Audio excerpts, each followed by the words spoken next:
Time check, 4:05, Thursday, Feb 27, loading natin ng Allen, no?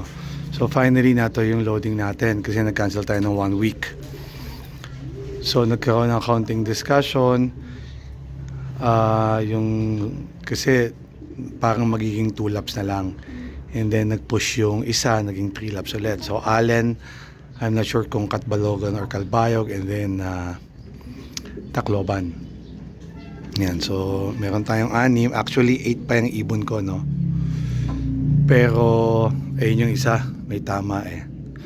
So 2 laps na na-miss niyan, hindi ko na ipupush kasi nga hindi na fit yan for racing yung ibon na yan, no? And then nakita ko yung kanyang flight feathers, medyo damaged na rin. And then ito yung isa, si Ampon. So si Ampon, na-aksidente rin to. So first lap, hindi siya nag-clock, umuwi. And then from then on, hindi ko na siya kinarga. Kaya andyan siya kasi nga to give way, kasi makulit eh, dominant siya dito eh, no? To give way sa others para makatoka. The same thing ito. Ito rin, medyo dominant. Ito pala, hindi yon. So ito, itinago natin dyan kasi nga hindi makatoka yung iba, no?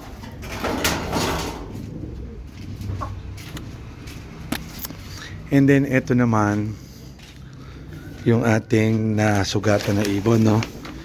Yung pinangalanan ko na si Iron Will. Pucha, umitlog siya today, pangalawa. So ayan, may motivation siya, no? Uuwi ka, ha? Oh, yan, uuwi ka. Then yun yung asawa niya, yung nanalo sa polling yan eh. So binibideo ko na, no? Ito yung nag-1-2 na speed. Tapos ito ay ka-pair naman yun. So tapos yun nga 8, pero 6 na lang karga natin. Oh, ayan ang aking patoka for today.